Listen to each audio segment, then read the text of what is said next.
In this interview, Leo of MatthewsPlace.com interviews Jeffrey Marsh.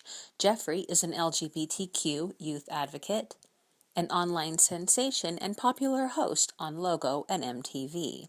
Jeffrey has a new book coming out, summer 2016, entitled How to Be You.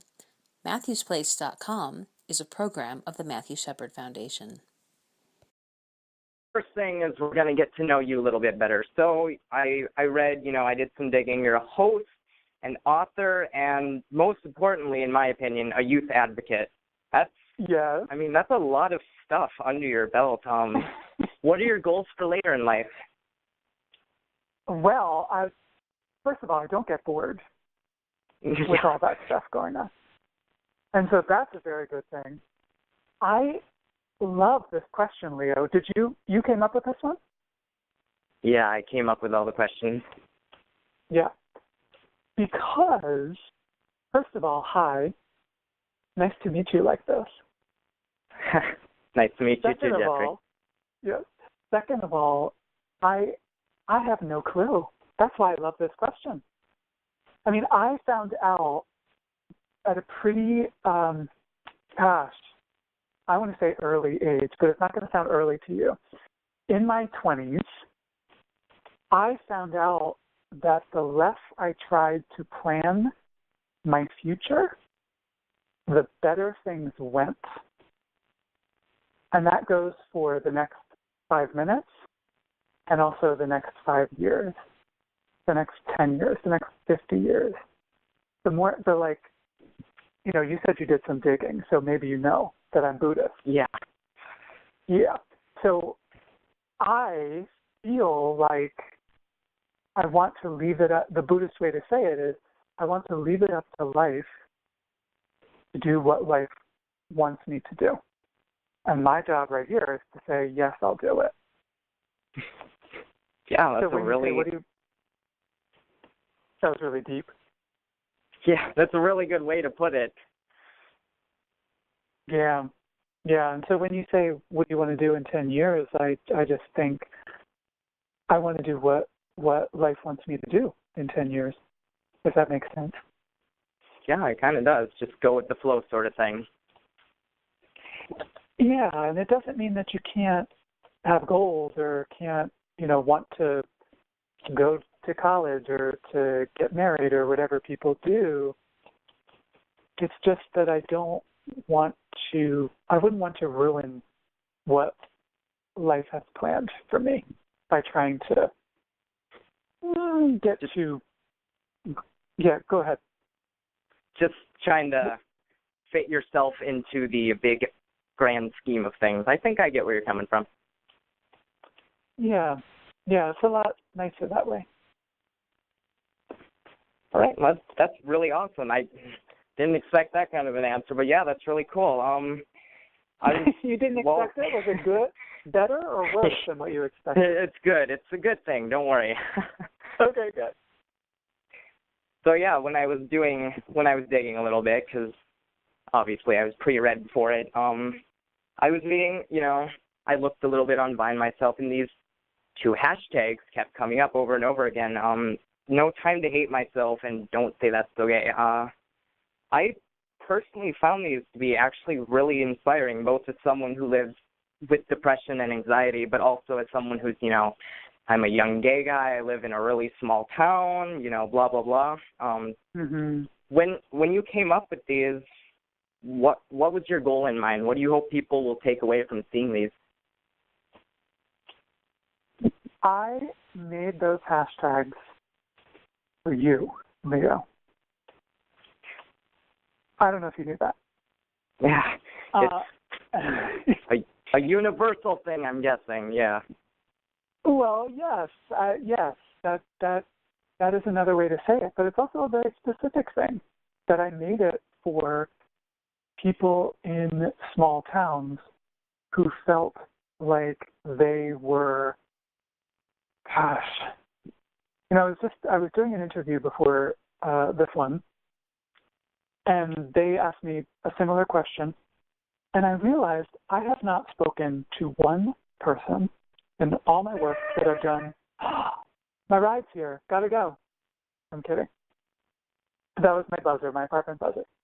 So I was speaking to this interviewer, and I said, I have not spoken to one person online in any of the work that I have done who has not been told in one way or another, there is something wrong with you. That's I have not crazy. found that person. I have not found that person who wasn't told that at some point by their parents, their family of origin, their whatever, society. And so I made both of those hashtags and continue to make mine to hit that spot, to make sure that anyone watching knows that there's nothing wrong with them. And so I would guess, being gay in a small town, you encountered that message of there is something wrong with you, maybe? Yeah, I guess sort of. I've always just kind of numbed myself to it a little bit because I actually had a really cool mom who was supportive, and my friends are all cool, and, Yeah. Yeah. But yeah, that's definitely hitting the nail on the head. Yeah, it's a dark pocket that one specific person or trait or whatever it is, what you're talking about. Yeah. And I made specifically No Time to Hate Myself, that particular hashtag, to try to undo some of the damage of that message. I had a pretty cool mom as well. She's still alive. I have a very cool mom to this day. But I still got that message growing up that there was something wrong with me, that I shouldn't act the way that I act, that I shouldn't love the things that I love. But you do, and that's all that matters. Yeah! Exactly. Yeah. So, yeah, that's super duper cool. I'm so glad that that's, like, actually a thing. Like, we have, like, there's lots of stupid hashtags, like, let's be real. But I think those are really, like, meaningful, and we definitely need more like that are inspiring, you know. Yeah, and I actually have no clue how life did it. I almost said I have no clue how I did it, but it really wasn't me. How I became famous and that sort of thing, and the hashtags took off and all of that. Because I'm not making anything that is... Because if you look at what has the most likes, it's racist, homophobic, sexist. It's just... Some of it is so... just hurts my heart so much on the internet, right? And I'm not doing any of that stuff, and I still have become popular, and it blows my mind every day. Because there are people that need the message, that love the message, that want to talk about it, you know? Yeah, definitely. It needs to be talked about more. People really should care about themselves, and it's really a sad and lonely place when someone stops caring about themselves, you know? Yeah, sad and lonely place. Yeah, very wise. Yeah.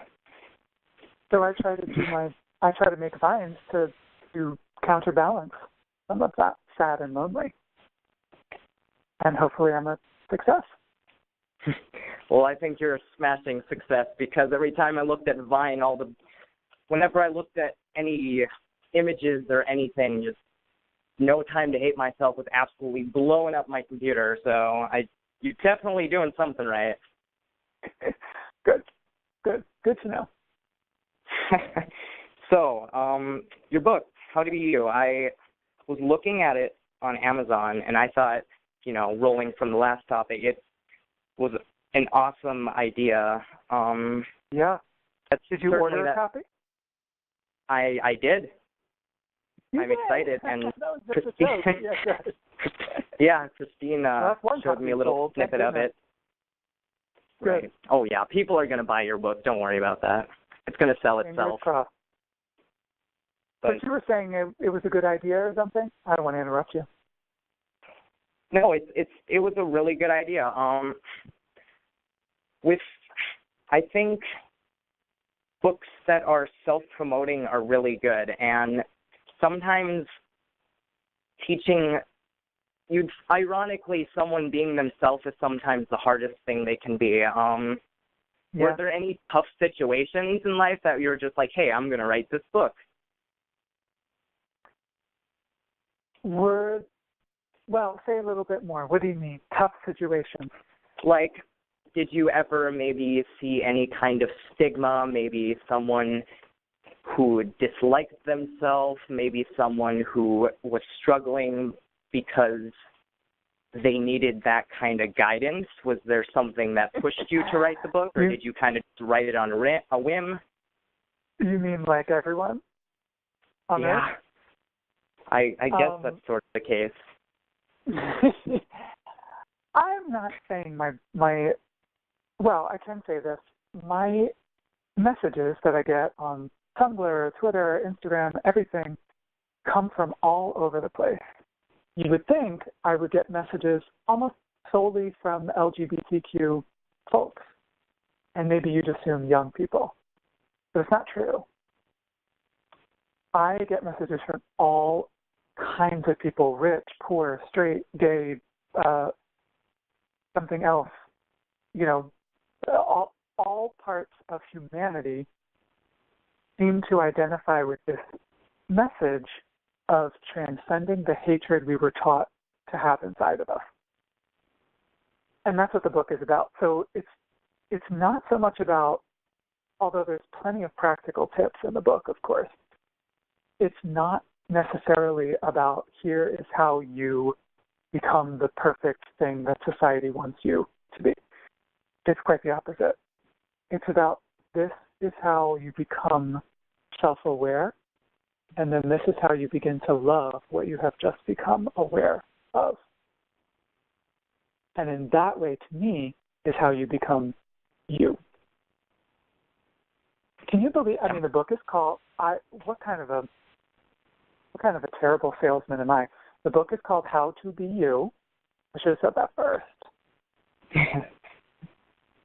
The book, that path, How to Be You, is filled with these landmines of self-hate, self-judgment, right? And the book is about navigating all that stuff to get to self-acceptance.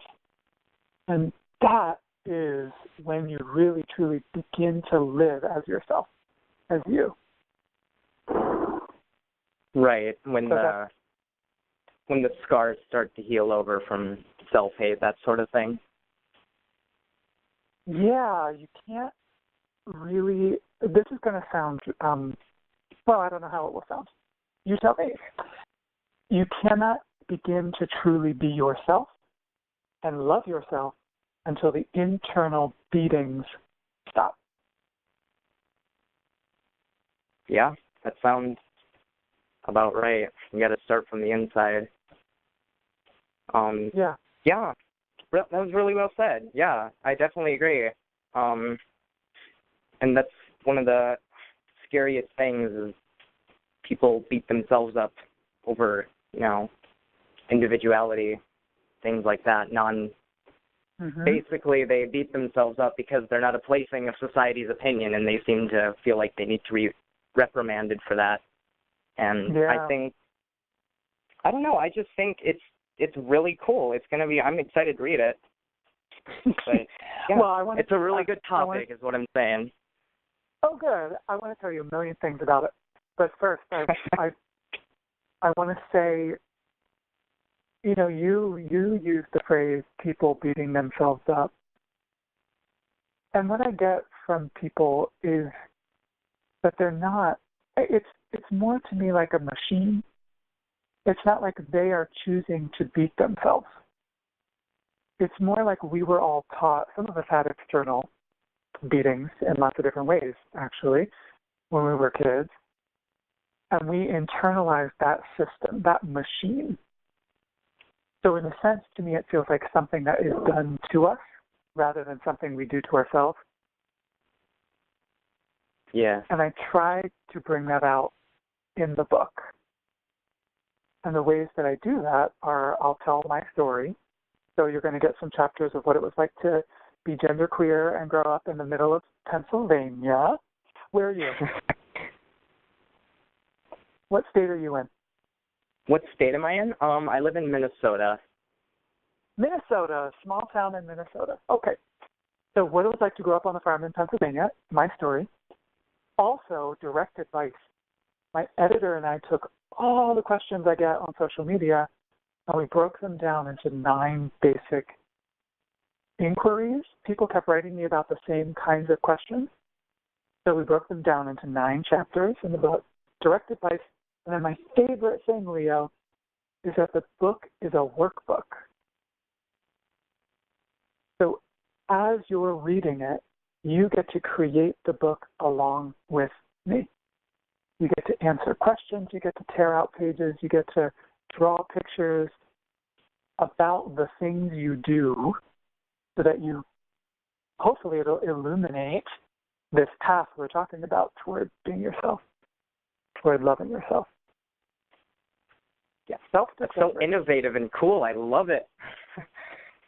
I hope it is both innovative and cool. I'm certainly trying for both of them. Well, you've got me hooked already. So, good.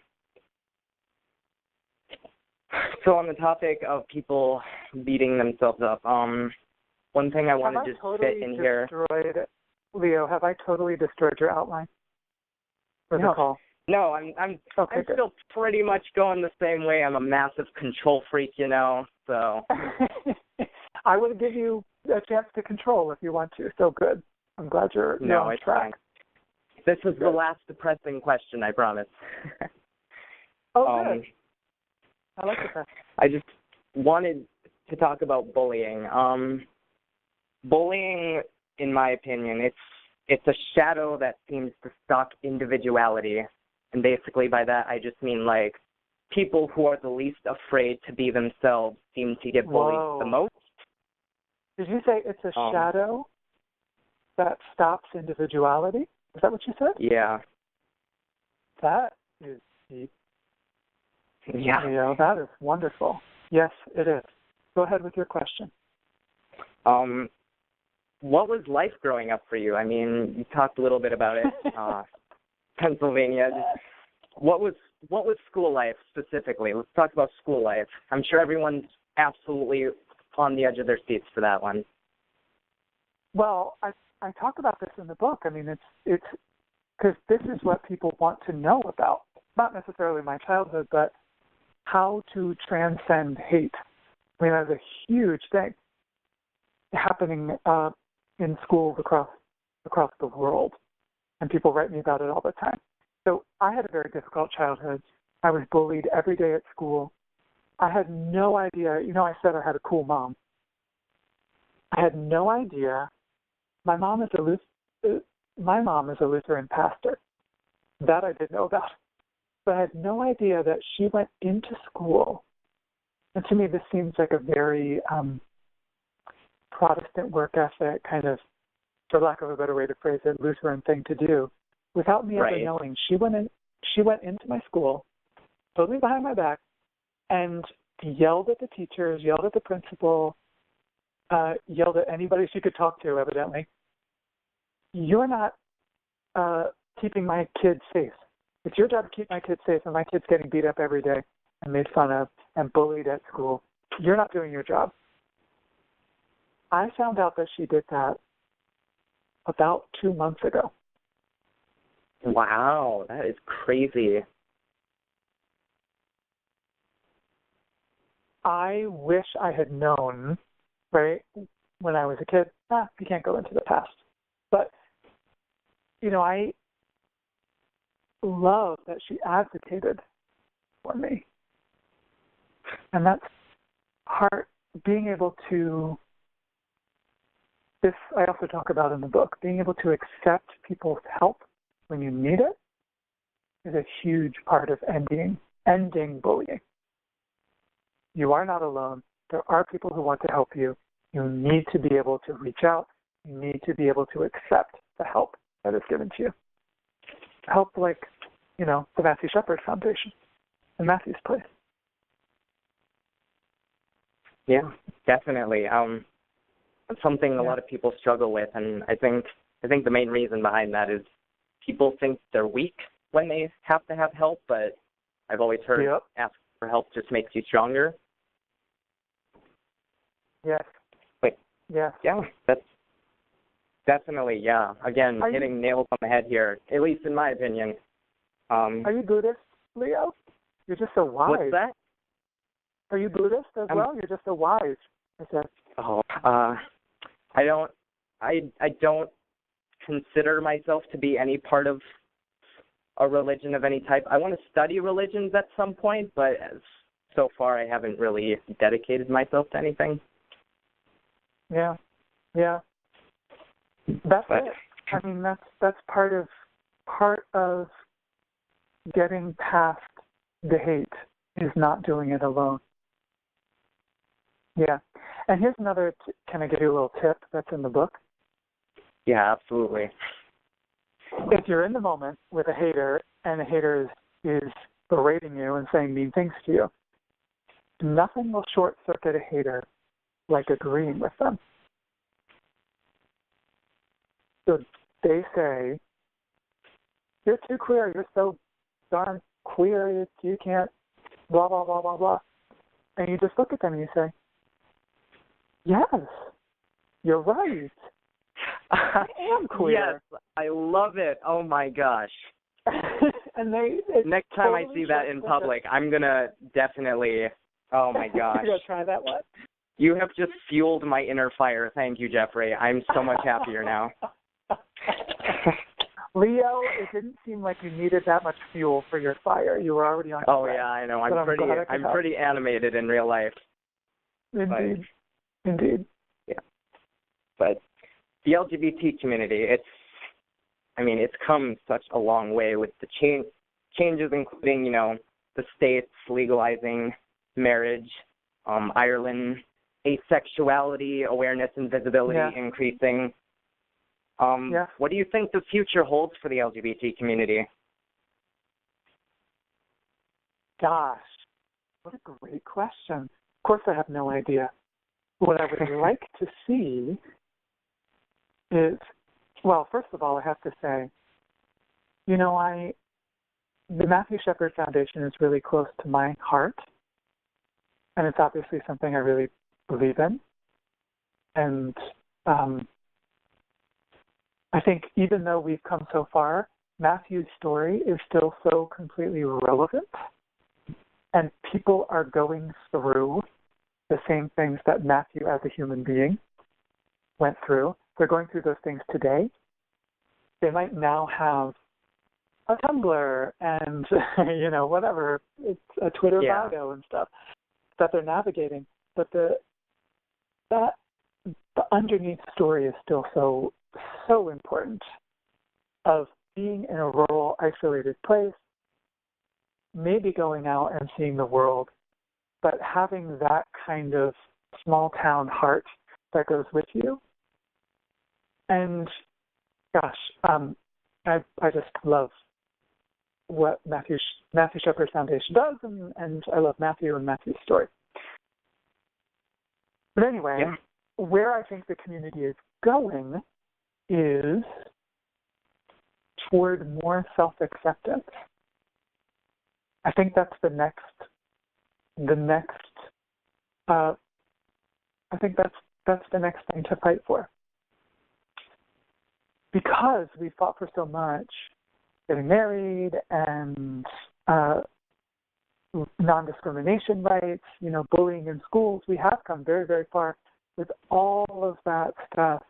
Now I think might be a chance to begin to look inward and start to do some of that self-acceptance and self-love and healing, so that whatever politically we do in the future is not imbued with bitterness and hatred. And, I think it's part of the gift that LGBTQ people can offer to the universe is this idea of transcending all the crapola. I was going to use a stronger word, but I decided not to, Leo. All the crapola. No, I understand. That people have thrust upon them when they're growing up. Yeah, and it's kind of like, I always joke with my friends. They're always just like, oh, well, you know, I'm really happy I'm gay. And I'm just like, yeah, I am too. I feel like if I wasn't gay, I don't know if I'd be as analytical about the world and the people around me as I am, because I've had to live with that stigma, you know?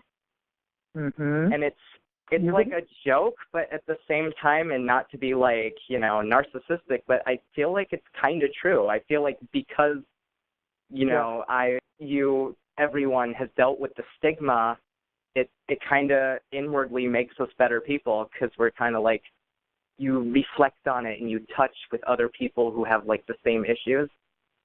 Yes, it breeds compassion in you. Yeah. And there are a ton of people who have the same issues.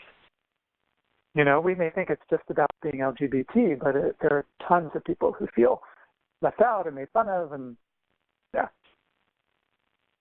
yeah, hate is everywhere. It's not just gay people. Yes, and I think you've made this really important transition. I want to tell you why you're important, Leah. Because you've gone from what can I get out of the, you know, which I was just talking about, the Matthew Shepard Foundation, and there are others, you know, who help people who need help. And you have gone, Leo, from needing help, getting help, going to organizations for help. You decided to pivot on that, to turn and start offering help to others. And that is a huge transition. That is a huge step toward the self-acceptance we were talking about. You know what I mean? It's not just what can I get, what can I get. It's like, what can I offer? That is a really big transition. Yeah, definitely. I feel like self-power is a very strong thing. And what people can do for you is amazing, but what you can do for yourself is even better, I feel like. And, you know, friends and family are conduits to getting better. But, I mean, once you start like, oh, you know, this is how things are, I'm going to do this. Once you get things figured out, I think, yeah, it just kind of gets better from there. Yeah, and when you start to help other people, like you are, then you begin to strengthen your own self-acceptance muscles, right? Because you gain strength helping them. At least that's, you know, I'm projecting onto you. I have no idea.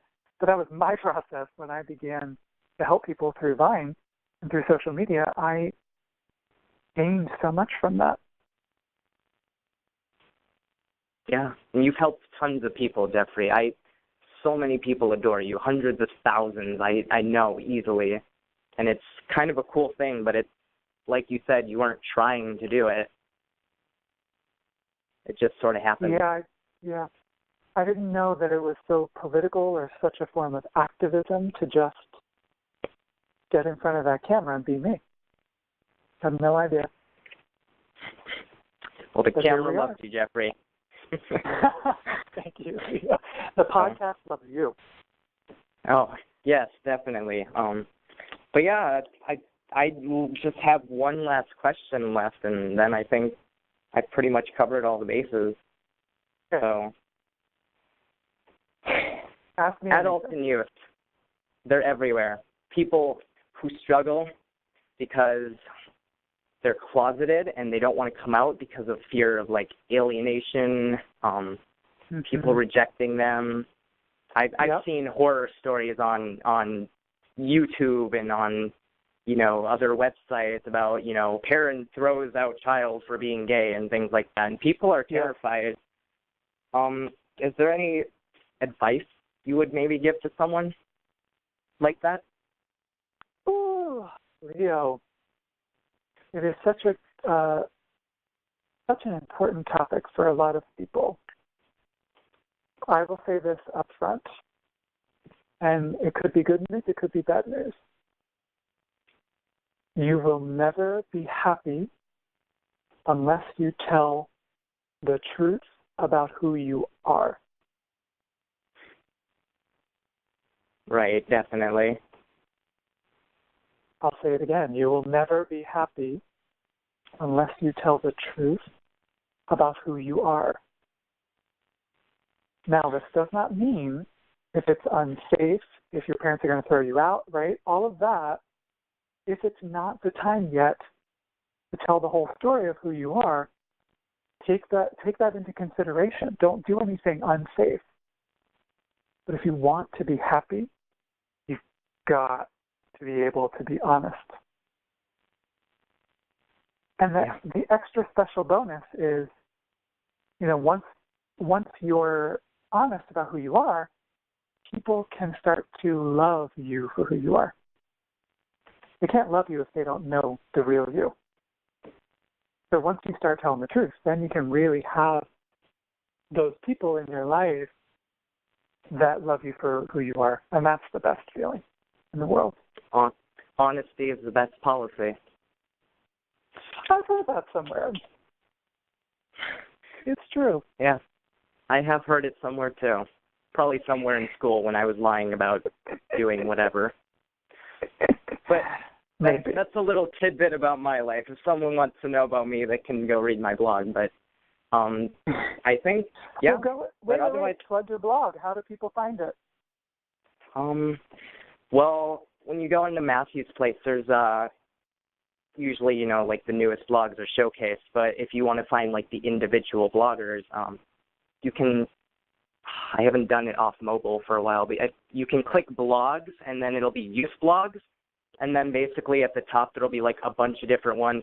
Sky's the limit, N squared, all of the different bloggers. Great. And click on any of them, and it'll be basically us. And what's that address again? MatthewsPlace.com /blogs. Yeah. Great. So. Well, I'll be there. I'll be reading it. Okay. Well, we're glad to have you, Jeffrey. Thank you so much again for doing this. We really appreciate it. Oh, it's absolutely my pleasure. Thank you for being who you are, Leo.